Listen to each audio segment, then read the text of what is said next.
Ang Terra Firma Jeep ay 0-10 na at ngayon daw mukhang desperado na talagang manalo at yan ang dahilan kung bakit pumayag na sila na pumasok sa isang trade transaction dito sa San Miguel Beer.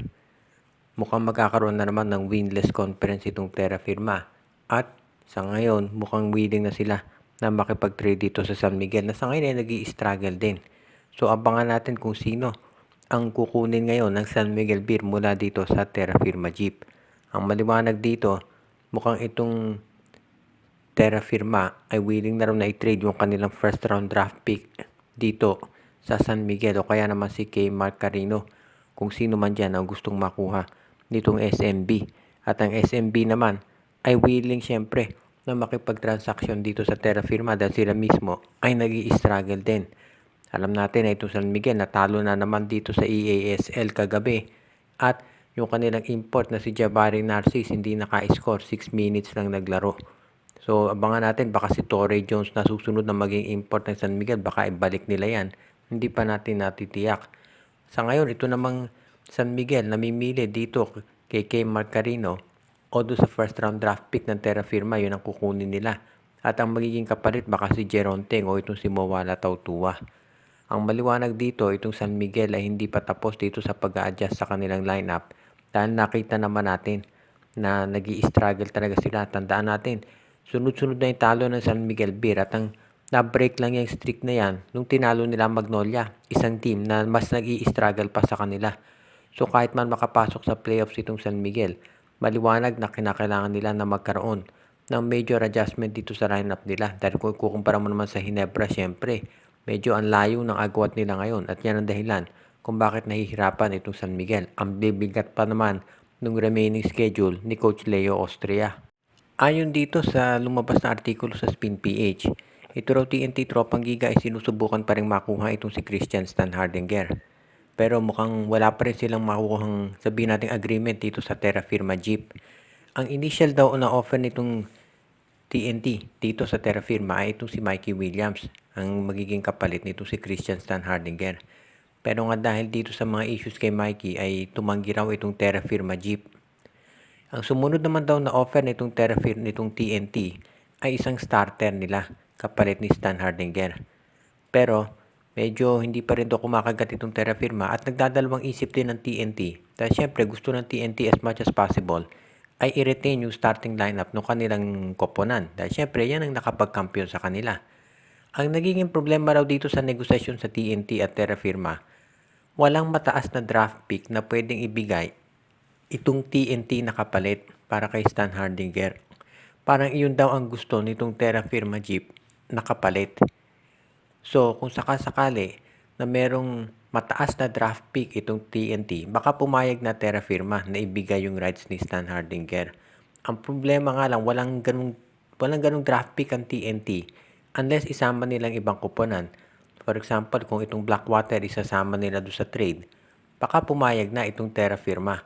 Pero sa ngayon, mukhang nag-uusap pa rin daw pero wala pa ring agreement dahil nga dito sa problema dyan. Ngayon naman, itong TNT Tropang Giga, sa ngayon mukhang determinado talaga na bago mag-Philippine Cup, makuha na nila si Stan Hardinger. Dahil alam nila na magkakaproblema sila sa Philippine Cup dahil malalaki na yung mga teams. Nakita natin itong Converge, nandiyan si Baltasar at si Arana. And of course, ang Hinebra, ang laki na ng lineup ngayon dahil babalik na si Isaac Go at nandiyan na si Troy Rosario at si Jamie Malonzo. So, yan ngayon ang problema ng TNT. Ito nga bang Barangay Hinebra ay gagawa ng malaking move bago magsimula itong playoffs dito sa PBA Commissioner's Cup. Given na itong Barangay Hinebra ay makakapasok sa playoffs, alam natin yan. Dahil dalawang panalo na lang kailangan ng Hinebra. Actually, baka 7 minutes lang sila, halos okay na yan. Dahil itong NLEX Road Warriors natalo nung isang araw, kahapon lang. At dahil dyan, nakapasok na sa playoffs itong Converge at Northport dahil meron silang 7 wins. So, baka 7 wins lang itong Hinebra ay okay na yan. Ngayon, ang magiging tanong dito syempre ay anong addition ang gagawin ng Hinebra dito sa lineup nila. Kasi alam na natin na itong TNT sinusubukan ng kunin itong si Christian Stan Hardinger. At kung iyan ay gagawin itong TNT Tropang Giga, asahan natin na ang Barangay Hinebra ay gagalaw din. Dahil syempre magiging napakalaking addition dito sa TNT itong si Stan Hardinger kung sakasakali. Kaya ngayon, huwag nating sabihin na kahit na malakas yung lineup ni Coach Timko na magre-relax na yan. Siyempre, always on the lookout sila sa paraan kung paano mag-i-improve itong lineup nila kung sakasakali. At kapag nakabalik na doon si Isaac Go at si Jeremiah Gray, malakas na talaga ng todo itong Hinebra. Pero, siyempre, alam natin na itong TNT nagpapalakas din at yan ang tinitignan mabuti ng Barangay Hinebra. Kung sakasakali na sila makakahanap ng paraan para makakuha ng isa pang additional na player na makapagtutulong dito sa lineup nila, abay ba't hindi naman? Meron namang mga trade assets itong Barangay Hinebra at yan ang kinukonsider nila palagi. Pero sa ngayon, nakafocus ang management ng Hinebra at yung coaching staff nila dito sa recovery ni Isaac Go dahil nalalapit na ang pagbabalik nito. Siyempre, uunti-untiin nila yan katulad nito si Jamie Malonzo. Pero importante, makabalik na ito si Isaac Go para makumpleto na yung frontcourt ng Barangay Hinebra just in time sa pagsisimula ng playoffs. Ito nga bang Strong Group Athletics ay nagbabalak ng sumali dito sa PBA? Alam natin na napakalakas ng lineup na gagamitin itong Strong Group dito sa Dubai Tournament. Kasama na dyan si Mikey Williams at ilang pang mga matitinding players mula dito sa overseas katulad ni Renza Bando.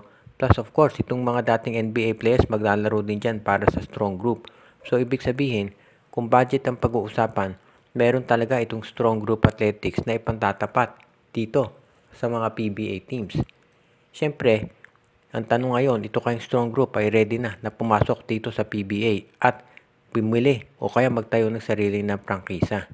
Yan ngayon ang magiging tanong dahil siyempre, kung ang Strong Group sasali sa PBA, hindi nila po pwedeng gamitin yung mga NBA players na ginagamit nila ngayon. Siyempre, kapag Philippine Cup, hindi po pwede ang mga ganyang players. At itong sila rin sa bando, hindi makapaglalaro dito sa PBA kung sa Strong Group unless sumali sila doon sa draft. So, ganun pa man, masasabi natin na itong Strong Group kapag sumali sa PBA, malagiging malaki tulong yan sa pag-increase ng popularidad ng liga dahil alam natin marami din sumusubaybay dito at lalo na malakas itong team na to at meron silang budget at willing gumastos para makapagbuo ng isang very competitive lineup. So, abangan na lang natin kung matutuloy nga ang pagsali nitong Strong Group Athletics dito sa PBA eventually. Marami nga nagsasabi dapat na ito sumali at palitan na itong Terra Firma Blackwater at yung iba pang mga mahihinang teams dito at mga farm teams para naman maging mas balanse ang mga laro dito sa PBA dahil yan naman talaga ang hinahanap ng mga tao. Pero sa ngayon, kailangan makontento muna sila sa panonood dito sa Strong Group Athletics sa paglalaro dito sa Dubai. At alam natin may connection itong Strong Group dito sa Converge Fiber Xers dahil kay Charles Chu. Shoutout kay Joseph Pineda, RG Bueno at Darina family, kay Anthony Alon family, Joshua Giray, Espejo at Rosales family, Jonel Alagon at Celino Valles family, Enju, Dexter Domer, kay Malyari Mascarinas, Dalmacio de Guzman, si Katsakino Dukusin, binabati din natin si Alicia Garcia, Michael D., Ireneo Salangsang, Edwin Carmona Jr. at ang iba pa natin ng mga regular na taga-subaybay.